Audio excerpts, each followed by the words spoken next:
বৈধ ভোটারদের নাম কাটার চক্রান্ত চলছে বিজেপির মদতে নির্বাচন কমিশনের মাধ্যমে। এই অভিযোগকে সামনে রেখে দুর্গাপুর মহকুমা শাসক দপ্তরের সামনে বিক্ষোভে সামিল হল তৃণমূল কংগ্রেস। তৃণমূল কংগ্রেসের অভিযোগ, বিজেপি মনোনীত নির্বাচন commission SIR special intensive revision এর নামে সাধারণ মানুষকে সমস্যায় ফেলছে।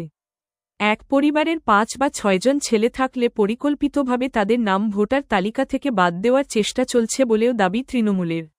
এছাড়াও সংখ্যালঘু ভোটারদের জোর করে শুনানিতে ডাকা হচ্ছে এবং বিভিন্নভাবে ভয় দেখানো হচ্ছে বলে অভিযোগ ওঠে।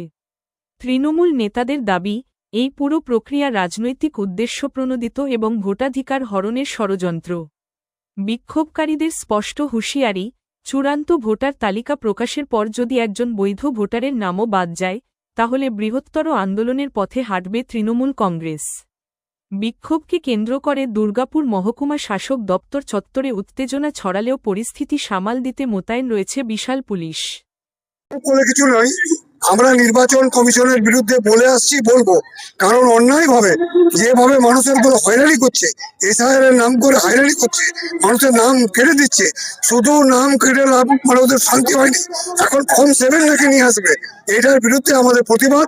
আমরা জানাতে চাই একটাই কথা, যে কোনো বৈধ ভোটারের নাম যেন না কাটা যায়।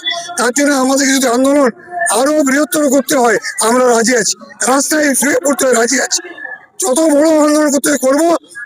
বাংলার একটি বৈধ ভোটারের নাম কিন্তু কাটতে দেব না। বিজেপির এই চক্রান্তকে প্রতিহত করতে আমরা রাস্তায়। দেখা গেল বামপন্থী সংগঠনকেও একই প্রতিবাদে। না, দেখুন, এটা বামপন্থীরা তাদের কর্মসূচি করছে, তার সঙ্গে আমাদের কোনো সম্পর্ক নেই। আমি খালি এটাই বলতে চাই, আমরা প্রতিদিনই আছি।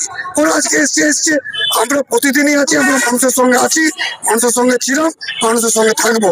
অবৈধভাবে এই SIR এর কাজ করে নির্বাচন কমিশন এবং বিজেপি তাদের যে ষড়যন্ত্র, তার প্রতিবাদে আমরা রাস্তায় আছি। আপনার নাম? উজ্জ্বল মুখোপাধ্যায়।